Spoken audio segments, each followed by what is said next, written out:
கனவா கனவா அரிஞ்சு பொருசாக அரிஞ்சு கனவா மீன் பட்டின மாதிரி ஆக்குறோம். இப்போ தான் தாளிச்சு போட்டிருக்கேன். ஓகே,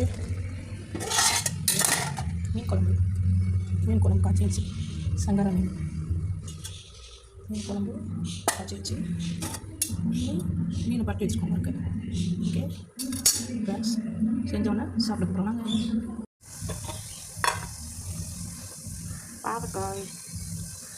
பாவக்காய் கூட்டு, புடலங்காய் கூட்டு, மீன் குழம்பு